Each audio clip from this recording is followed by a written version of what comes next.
Halo semuanya, perkenalkan nama saya Sabrina Gabriela Esther Sanggor. Saya di sini akan membahas tentang bisnis internasional, mind mapping, pertemuan dari 1 sampai dengan 6. Yang pertama, sebelum ke pembahasan, saya akan membahas apa sih itu bisnis internasional. Bisnis internasional itu kegiatan ekonomi yang melibatkan pergerakan barang, jasa, modal, dan informasi antara negara-negara di seluruh dunia. Ini melibatkan berbagai aspek perdagangan internasional, investasi, dan kerjasama bisnis lintas batas. Bisnis internasional berfokus pada kegiatan perusahaan dan organisasi yang beroperasi di pasar global. Bisnis internasional sangat penting dalam perekonomian global karena memungkinkan perusahaan untuk mengakses pasar yang lebih besar, sumber daya yang beragam, dan peluang pertumbuhan yang lebih besar. Ini juga membuka pintu untuk persaingan global yang lebih ketat dan memungkinkan berbagai negara untuk saling berinteraksi dan berkolaborasi dalam berbagai aspek ekonomi. Lalu kita masuk ke pembahasan yang pertama, yaitu ada perdagangan internasional dan investasi adalah dua aspek utama dalam bisnis internasional yang saling terkait dan berkontribusi pada pertumbuhan ekonomi global. Berikut penjelasannya lebih rinci tentang kedua aspek ini. Perdagangan internasional yaitu terdapat ekspor dan impor. Perdagangan internasional melibatkan pertukaran barang dan jasa antara negara-negara ekspor barang dan jasa yang mereka hasilkan kepada pasar luar negeri, sementara mereka juga mengimpor barang dan jasa dari negeri lain. Manfaatnya, perdagangan internasional memungkinkan negara-negara untuk memanfaatkan keunggulan komparatif di mana mereka fokus pada produksi barang dan jasa yang mereka hasilkan dengan kurang efisien. Ini dapat meningkatkan efisiensi ekonomi dan memperluas pilihan konsumen. Lalu ada investasi asing. Investasi asing adalah ketika perusahaan atau individu dari satu negara menanamkan modal dalam bisnis di negara lain. Ini bisa berupa pembelian saham, pendirian anak perusahaan, atau investasi dalam proyek-proyek tertentu. Manfaat investasi asing dapat membantu negara tuan rumah dengan memberikan akses ke modal asing, teknologi, dan manajemen yang mungkin tidak tersedia secara lokal. Ini juga dapat menciptakan lapangan kerja dan mendorong pertumbuhan ekonomi di negara yang menerima investasi. Lalu terdapat falas dan internasional pasar finansial. Falas atau valuta asing adalah singkatan dari foreign exchange yang merujuk pada pasar di mana mata uang dari berbagai negara diperdagangkan satu sama lain. Pasar falas adalah salah satu komponen utama dari pasar keuangan internasional, dan itu memainkan peran penting dalam aktivitas bisnis internasional dan investasi. Mari kita bahas lebih lanjut tentang falas dan pasar keuangan internasional. Yaitu terdapat falas atau forex. Definisi pasar falas adalah pasar di mana mata uang satu negara ditukar dengan mata uang negara lain. Ini mencakup perdagangan mata uang asing seperti dolar AS, euro, yen Jepang, pound Inggris, dan mata uang lainnya. Fungsi pasar falas memungkinkan perusahaan dan individu untuk menukar mata uang untuk keperluan perdagangan internasional, perjalanan, spekulasi, dan investasi. Ini juga memungkinkan penetapan nilai tukar antara mata uang yang berbeda. Pasar keuangan internasional mencakup semua aktivitas keuangan yang melibatkan lembaga keuangan, perusahaan, dan investor di seluruh dunia.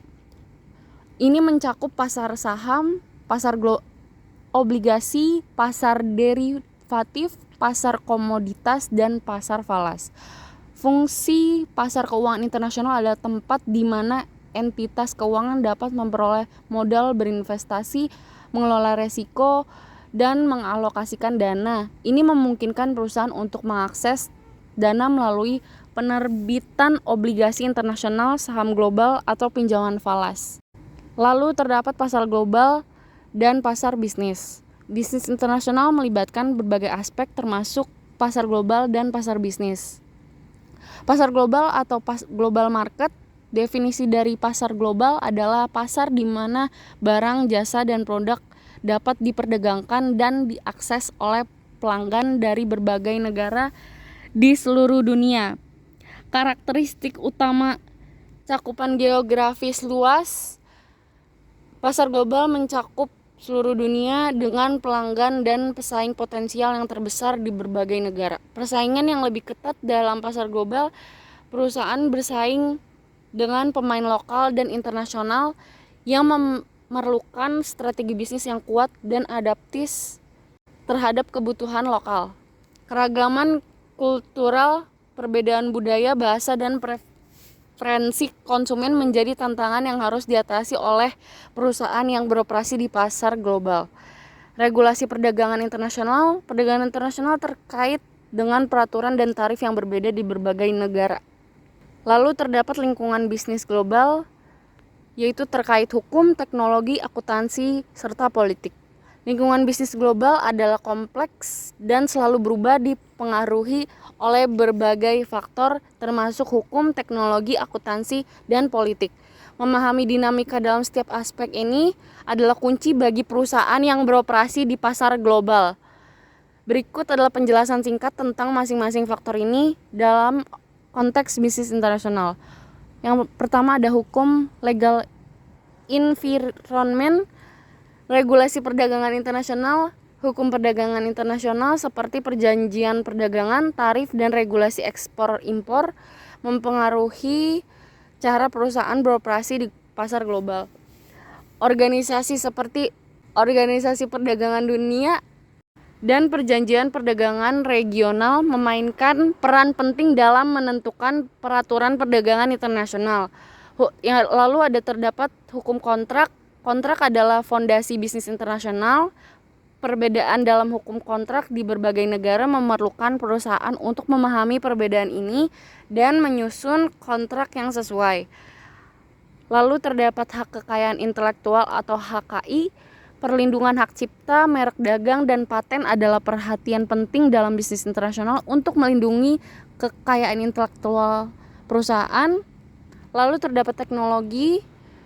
Inovasi teknologi terus berubah dan mempengaruhi berbagai aspek bisnis dari produksi hingga pemasaran. Lalu terdapat tanggung jawab sosial dan etika dalam bisnis internasional, yaitu tanggung jawab sosial dan etika dalam bisnis nasional adalah konsep yang sangat penting dan mencakup berbagai isu yang berkaitan dengan perilaku perusahaan di pasar global. Dalam konteks lintas batas, tanggung jawab sosial dan etika bisnis internasional mencakup beberapa aspek penting: kepatuhan hukum dan regulasi. Perusahaan yang beroperasi di pasar internasional harus mematuhi peraturan lokal dan internasional. Lalu kepatuhan hukum adalah dasar yang harus diikuti oleh perusahaan untuk menjaga reputasi dan menjalankan operasi yang berkelanjutan. Lalu terdapat hak asasi manusia. Perusahaan harus memastikan bahwa operasinya menghormati hak asasi manusia dalam lingkup global. Lalu terdapat perlindungan lingkungan. Perusahaan internasional harus mempertimbangkan dampak lingkungan dari operasinya. Lalu terdapat etika bisnis. Etika bisnis mencakup perilaku perusahaan dalam hal transparansi, integritas, dan kejujuran. Perusahaan harus menjauhi praktik-praktik korupsi dan menghindari tindakan yang tidak etis seperti penipuan atau manipulasi pasar. Lalu terdapat tanggung jawab sosial. Perusahaan memiliki tanggung jawab sosial untuk memberikan manfaat kepada masyarakat tempat mereka beroperasi. Ini bisa mencakup inisiatif filantropi, dukungan bagi komunitas lokal, dan program pembangunan sosial. Lalu terdapat kebijakan sumber daya manusia internasional. Perusahaan yang beroperasi di berbagai negara harus mempertimbangkan keadilan dan kesetaraan dalam kebijakan sumber daya manusia mereka. Mereka juga harus mengakui keanekaragaman budaya dan menciptakan lingkungan kerja inklusif. Transparansi dan pelaporan.